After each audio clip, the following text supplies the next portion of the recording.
जप में तभी प्रीति होगी जब वाणी मौन का आश्रय ले, कम बोलो। आवश्यक है तो मृदु शब्दों में हितकर बात कह दो, नहीं मौन रहो। वाणी को जितना तुम संभाल संभाल करके नाम जप में लगाओगे तो तुम्हारा अभ्यास बन जाएगा नाम जप करने का। ऐसी आदत पड़ जाएगी कि जरा सा छूटने का भ्रम हुआ कि आपकी जलन होने लगेगी, नाम छूट गया, आप परेशान होने लगेंगे। फिर तो उपासक की ऐसी प्रबल निष्ठा जगती है कि वो 24 घंटे नाम जाप करने का लोभ पैदा हो जाता है। 24 घंटे नाम जपते हुए सो गया, जगते ही नाम जप, तो उसकी पूरी रात नाम जप में ही मानी जाती है। जो थोड़े से नाम जपने में संतोष कर लेता है उसे भगवदानंद की अनुभूति नहीं होती। जैसे बड़े जोर की भूख या प्यास लगे तो एक एक क्षण मांग होती, कब पानी मिले, कब भोजन मिले। इसी प्रकार नाम प्रेमी का भी एक क्षण भी नाम के बिना नहीं जा सकता। अगर कहीं भूल हुई तो बहुत कष्ट होता है उसे। तद स्मरणेन परम व्याकुल तेति। नाम है, संख्या से जपो तो रुचि बढ़ेगी। अगर आपका अभ्यास बिना माला, बिना किसी बाहरी प्रयास के अंदर निरंतर चलने का अभ्यास है तो इसमें संख्या जोड़ने की आवश्यकता नहीं। किसी ने प्रश्न किया था कि अगर बिना संख्या के नाम जप करते हैं तो उसका फल मिलेगा कि नहीं मिलेगा। तो क्या संख्या से नाम जप करने पर फल मिलता है? क्या नाम जपने से फल मिलता है? वो जैसे भी आप जपें, वो अविनाशी त्रिगुणातीत नाम जैसे भी उच्चारण हो आपका मंगल करेगा। साधक को कोई एक पद्धति अपनानी चाहिए नाम जप की। महापुरुषों ने कई पद्धतियां बताई हैं। एक पद्धति है श्वास के साथ नाम जप करना। लंबी श्वास खींचो, कई नाम उसमें जपो, फिर आराम से छोड़ो, कई नाम उसमें जपो। इससे आपकी एकाग्रता बढ़ेगी और नाम जप में प्रीति होगी। और संतों ने कहा श्वास श्वास नाम जपे तो दुविधा रहे न कोई। अर्थात अब दुविधा नहीं कि पता नहीं भगवत प्राप्ति होगी कि नहीं। ये नाम जप की बात है जो श्वास प्रश्वास में निरंतर नाम का अभ्यास करता है। दूसरा है अपने मानस में नाम भगवान को विराजमान करो, लिखो। राधा दिखाई दे रहा है और बार बार राधा राधा राधा। इन नाम अक्षरों में अपार सामर्थ्य है। बारंबार अपने मन से लिखो और उसे पढ़ो, उसी को सुनो, उसी को बोलो। वो नाम तुम्हारा परम मंगल कर देगा, दृढ़ अभ्यास हो जाएगी। यदि नाम का ऐसे ध्यान नहीं होता तो जो विग्रह आपको प्रभु के प्रिय हो उस विग्रह को अपने पास रखें, थोड़ी थोड़ी देर में दर्शन करें, फिर वही नाम जप करते हुए मानस पटल पर आराध्य देव का चिंतन। राधा वल्लभ लाल को हृदय ध्यान, मुख नाम। नामाक्षरों की बार बार आवृत्ति, बार बार जपना, बड़ा आनंद का विस्तार हो जाता है इससे। किसी भी एक नियम से आप श्वास की प्रत्येक गति पर आपका ध्यान हो और प्रत्येक श्वास खींचने और छोड़ने में जितने अधिक से अधिक नाम ले सको। अगर श्वास के साथ मंत्र चलने लगा, नाम जपने लगा, तो फिर माला की आवश्यकता नहीं है। श्वास के साथ होने वाले प्रत्येक जप की दिव्य लाभ वृत्ति प्रकट होती है। फिर माला थोड़ा विक्षेप लगने लगता है। सिर घुमाओ, सुमेरु पे आवे, प्रणाम करो। वो तो मन ही मन श्वास प्रश्वास में नाम जप करता है।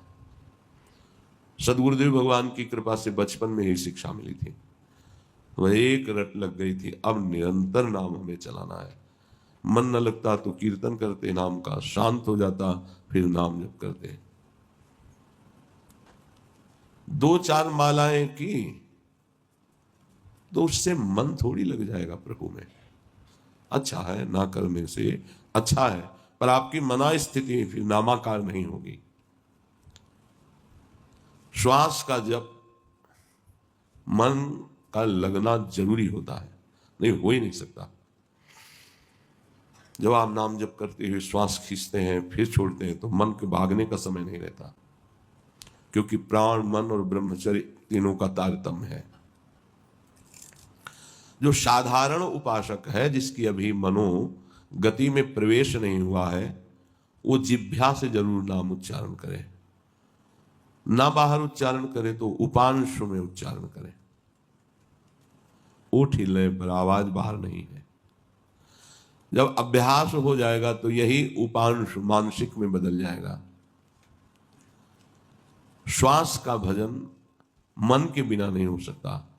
जब मन ध्यानस्थ होता है श्वास के द्वारा जपे हुए नाम पर, साथ में जीभ से भी उच्चारण हो रहा है, तो ये अद्भुत गति नाम की प्रकट कर देती है ये वृत्ति। कभी भी उसका मन जप नहीं छोड़ सकता जो श्वास प्रश्वास में एकाग्रता पूर्वक नाम जप कर रहा है। श्वास श्वास नाम जप और उपाय कछु नाही। जिससे नाड़ियां या दिल धड़कता रहता है ऐसे ऐसे ऐसे। आप चाहो तो कलाई की नाड़ी से मस्तक में भी, हृदय में भी एक धड़कन होती है, उसके साथ नाम जोड़ दो, माला की जरूरत नहीं। जब आप उस धड़कन के साथ नाम जोड़ोगे तो आपका नाम नाड़ी के अनुसार धीरे धीरे नस नाड़ियों में उतरने लगेगा। भूरी सखी जी ने कहा है, रोम रोम जब रग रग बोले तब कछु स्वाद नाम को पावे। इसमें भी बहुत निरीक्षण की आवश्यकता है कि एक भी धड़कन खाली न जाए, नाम के साथ चले। जीभ से उच्चारण और एकाग्रता धड़कन में ऐसे ऐसे होती रहती है। तो राधा वल्लभ से है, राधा वल्लभ से है। फिर एक बहुत महान नाम जप की पद्धति है कि आंखें मूंद करके पूरे नाम को सामने देखना, लिखा हुआ नाम बार बार उसे पढ़ रहे हैं, सुन रहे हैं। यदि ऐसी स्थिति नहीं तो बार बार लिख रहे हैं, देख रहे हैं, सुन रहे हैं। अपने सामने आकाश की तरफ देखकर नाम लिखो, या अपने मस्तक पर लिखो, या अपने हृदय पे लिखो। मन को पढ़ाओ जरूर, बिना पढ़े आगे न बढ़ने पावे। जीभ का प्रयोग बहुत धीरे से होता है, इसमें गिनती इसमें जरूरत नहीं है। अब जैसे बातचीत कर रहे हैं, आपसे प्रश्न उत्तर कर रहे हैं, तो नाम दिमाग में छाया रहता है, जबान से नहीं जप रहे हैं, पर जिधर देखो उधर लिखा हुआ ही नाम। तो हम एक क्षण भी नाम से अलग नहीं रहते इस पद्धति के अनुसार। मंत्र अक्षर या नाम अक्षर साक्षात भगवान है। अगर आप मन से उसको लिखोगे और देखोगे तो आरंभ में थोड़ा आपका मन विचलित होगा, फिर मन आसक्त हो जाएगा और सबसे बढ़िया तरीका आ जाएगा ये नाम जप का, देखते हुए। इसका अभ्यास चतुरासी जी का किया गया। तो आप सच्ची मानो जैसे देख के आप पढ़ते हो, ऐसे माइंड में लिख गए, देख के पढ़ा, एक एक लाइन, एक एक पंक्ति, ऐसे पूरा 2 घंटे में होता है। 1 मिनट का समय नहीं कि उसमें चूक हो जाए। फिर योग दर्शन में लिखा है तज्जप तदर्थ भावनम। जैसे हम राधा वल्लभ श्री हरिवंश जप रहे, तो एक उपाय है कि राधा वल्लभ लाल की झांकी हमारे नेत्रों में रहे। फिर नाम